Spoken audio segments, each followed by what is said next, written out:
Saya baca satu-satu ya, mulai kredibilitas ilmu beliau, karena dalam Islam itu harus ada sanad.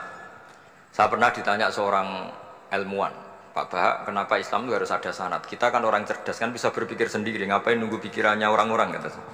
Terus saya bilang, agama itu agamanya Allah dan Rasul. Kalau pikiran kamu namanya agama kamu, bukan pikiran agama, kata saya.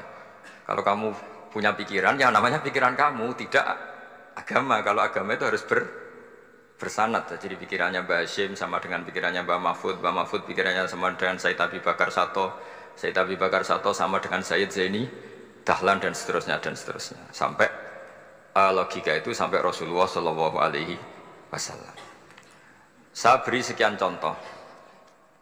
Pikiran yang kita ciptakan bisa salah, misalnya begini. Dulu misalnya Nabi pernah bersabda, al-qatil wal maqtul finnar, pembunuh yang dibunuh sama-sama neraka. Jadi idal taqal muslimani bisayfihima fal qatil wal maqtul finnar. Jika dua orang muslim bertemu sama-sama bawa pedang, maka yang bunuh maupun yang dibunuh itu sama-sama masuk neraka. Makanya kita harus syukur sekali Indonesia itu paling menghindari membunuh, karena kalau sesama muslim membunuh itu ancamannya berat, sama-sama masuk neraka. Bukan sekedar diboyong dari pondok Tebu Ireng, itu neraka gitu. Kalau dibayang pondok gampang, nanti mondok lain gampang. Terus logika sahabat begini, hadza al-qatil fama balul maqtul. Oke ya Rasulullah, kalau al-qatil masuk neraka namanya pembunuh, oke kita terima. Tapi fama balul maqtul, lalu dosanya yang terbunuh itu apa? Wong dia korban kok dia dibunuh? Apa jawabannya Rasulullah Shallallahu Alaihi Wasallam? Jawabannya innahu kana harison ala qatli sahibi. Sebetulnya dia juga mentalnya pembunuh, cuma nasibnya terbunuh. Jadi seperti misalnya sampean hasut saya, itu nggak perlu disakeni. Sebenarnya sampean yang inginnya ya menggusur saya, cuma nasibnya tergusur gitu. Makanya kalau ada orang rebutan pacar kok kalah itu udah usah disakeni. Sebenarnya mentalnya dia perebut gitu. Cuma nasibnya kalah gitu. Jadi apa ya? Ya tadi. Ya ini penting ya, penting sekali. Jadi sebetulnya ketika duel itu semuanya kan mentalnya pembunuh. Maka dia nasib saja sebagai maktul, tapi mentalnya pembunuh. Karena dia mentalnya, niatnya, komitmennya pembunuh, maka dia sama-sama di neraka. Maktul itu fakta, faktanya terbunuh, tapi mentalnya pembunuh, sehingga hukumannya sebagai pembunuh. Sama kalau sampean berebut itu mentalnya ya perebut, cuma nasibnya kalah atau terebut. Itu soal nasib. Ini saya baca dulu ya guru-guru Mbah Hashim supaya clear. Selama ini yang dikenalkan beliau ngaji sama saya Mahfud, saya Khotib Minangkabau. Ini di kitab ini. Saya baca sesuai harokat yang ada di kitab ini. Nanti kalau sampai tidak cocok karena beda madhab, ya nggak apa-apa, asal pinter saja. Karena baca kitab itu unik. Kadang-kadang satu guru sama guru yang lain itu beda-beda. Dan biasanya guru itu nggak mau kalah. Mbah Mun tuh sering cerita, ada kiai maknani wati ini lan wit alu. Itu muridnya gerutu karena pernah mondok itu kok nggak gitu. Pak guru, di kitab saya maknanya itu pohon elu. Lah iya cung wit elu kena gua alu kata guru. Gurunya karena gurunya nggak mau kalah. Ada yang guru itu salah baca wal jarodin lan lawang. Muridnya nggak terima. Pak Yai saya pernah ngaji itu maknanya walang. Lah iya walang sing ning lawang cung. Itu memang kasus makna-makna di Jawa itu banyak. Karena awalnya memang wis rodok bodoni. Kenapa saya bilang bodoni? Yang bilang Mbah Mun makna Jawa ono bodoni ini. Karena watin itu kan nggak ada di Indonesia. Tapi kiai itu malu kalau gak iso maknani. Akhirnya wati ini wet elu. Tanyakan orang pakar ahli Jawa ya tidak tahu lo itu apa. Pokoknya butuh kiai itu ada lafaz ya ada maknanya. Padahal jenis itu nggak ada di Indonesia. Seperti haudat itu maknanya di Jawa sekedup. Sekedup itu rumah kecil yang ada di unta zaman dulu. Di Jawa ada enggak? Tidak ada. Kalau kamu tanya orang Jawa ini apa namanya? Namanya ya rumah kecil di atas unta. Tapi di Jawa dulu punya makna namanya apa? Sekedup. Jadi kiai Jawa itu luar biasa improvisasinya. Ya rodok bodoni itu. Lah yang sering bodoni itu bab halal haram, tapi bodoni apik. Yang tidak semua bodoni itu buruk, kadang wajib. Betul ya? Ini sama tergesola. Ini karena keahlian fikih saya juga barokahnya Mbah Hashim Asy'ari supaya beliau senang. Beliau senang karena para nabi, para wali, para ulama itu tidak meninggal. Tadi kalau Mbak Anita bilang wafat itu kalau dalam bahasa Arab wafa yafi wafaan itu maknanya nuhoni. Nuhoni itu sudah memenuhi.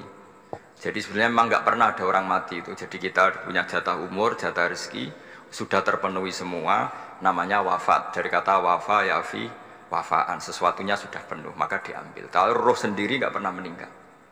Ya roh sendiri kalau Mbak Anita bilang kita memperingati kehidupan Gus Dur ya memang hidup karena tadi nggak ada siapapun bilang orang itu mati. Orang mati itu adalah jasad, rohnya diambil dari jasad. Lah roh sendiri ini nggak pernah berstatus mati karena makanya orang Jawa semua sepakat. Wong mati itu piye? Sing nyawane dijabut, jasadnya mati, nyawanya diambil. Kemudian nyawa ini yang mengalami dapat nikmat maupun dapat azab. Sehingga keyakinan ahli sunnah wal jamaah ini perlu didoakan karena menghadapi Allah butuh topangan doa dan doa itu nggak pernah salah karena otoritas doa itu milik Allah Subhanahu wa Ta'ala. Tidak bisa kamu nyemprit Allah ini sudah akhirat loh, amal nggak ada gunanya loh, tidak bisa. Allah tetap zat yang bisa mengabulkan doa siapa saja. Sehingga ahli sunnah berpendapat doa itu yanfa'ul mayyit, doa itu manfaat untuk mayit. Sehingga Basim Asy'ari ngarang secara spesifik risalah an ahli sunnah wal jamaah. Di antara yang paling pokok adalah doa yanfa'ul mayyit, bahwa doa itu manfaat pada mayit. Ini saya hitung ya guru-gurunya Mbah Hasyim. Darus Al-Hadz Muhammad Hasyim Asy'ari ini karangannya Asad Syihab, orang Libanon. Buku ini selesai tahun 72. Beliau lama sekali ikut ngaji di sini sama Mbah Hasyim. Tapi sebagai peneliti, beliau ke sini sudah alim. Ndak terus masih ngapalkan alif bata itu ndak, masih sudah alim. Darus Al-Hadz Muhammad Hasyim Asy'ari fil Haramil Makki Syarif fi Makkah Al-Mukarramah alaihi ulama. Seterusnya beliau hitung ya. Amsalus Syekh Ahmad Amin Al-Attar wa Sayyid Sultan bin Hasyim wa Sayyid Ahmad Zawawi. Ya dihitung ya sudah berapa itu. Tapi beliau ke sana sudah alim loh, jangan sampean kira kalau sampean ke sana itu jadi TKI repot nanti. Itu kata Mbah Mun kalau ada orang mau mondok Mekah, tapi apa mondok Mekah wis alim dereng. Kersane pinter bahasa Arab, bakul es nang Arab pinter bahasa Arab kata Mbah. Jadi kalau beliau kalau sama orang belum alim mondok di Mekah itu agak duka beliau.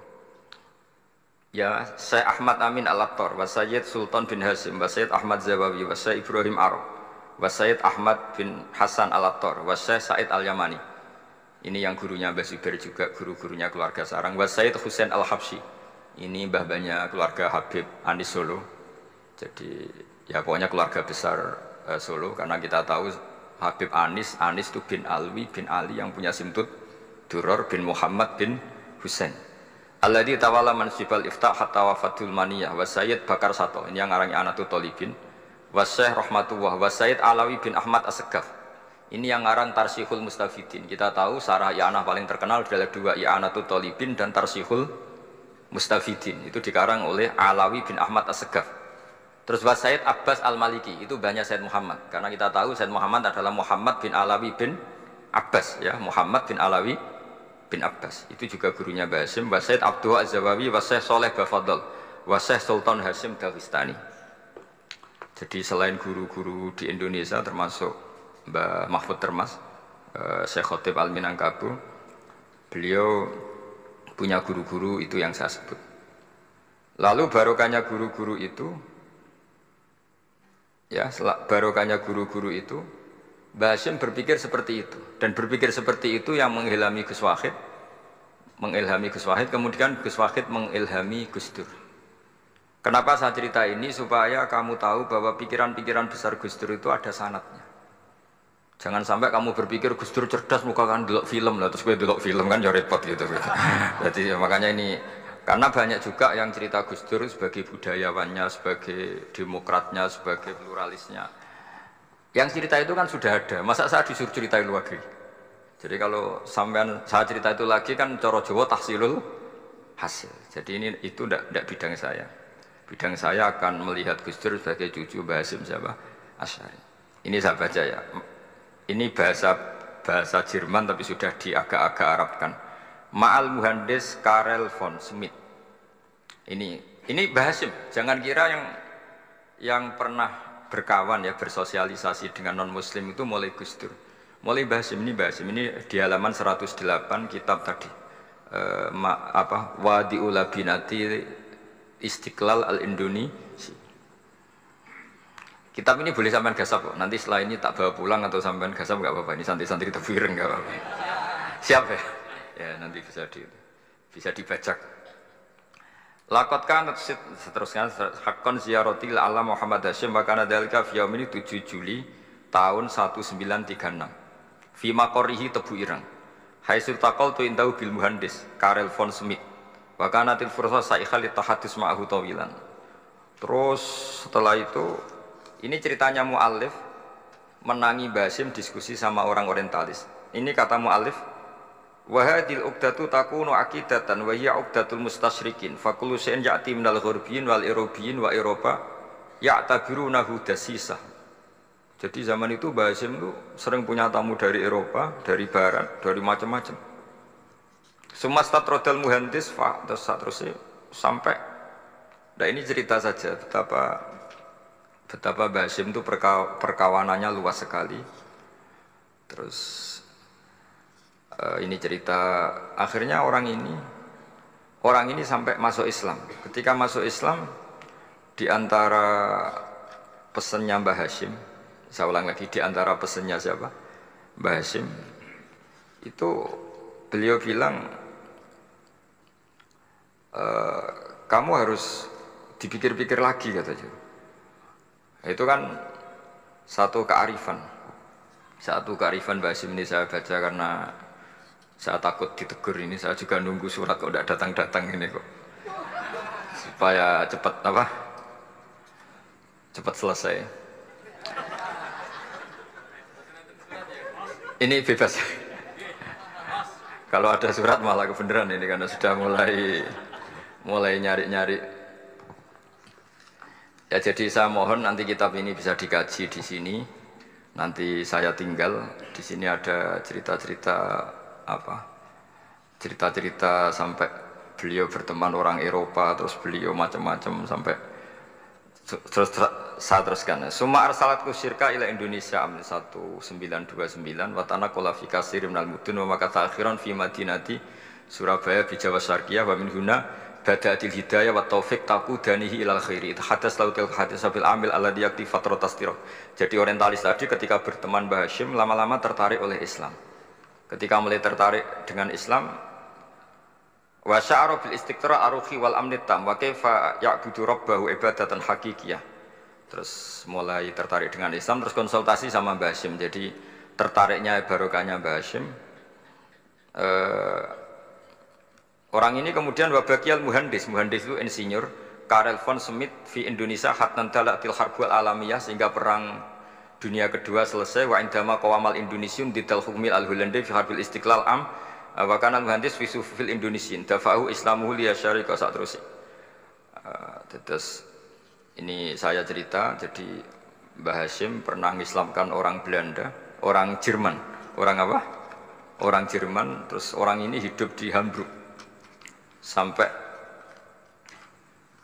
akhirnya beliau dakwah Islam di sana. Jadi ini ini penting ya supaya sampean tahu bahwa Tebu Ireng mulai dulu adalah komunitas internasional. Ya, Tebu Ireng mulai dulu adalah komunitas internasional. Jadi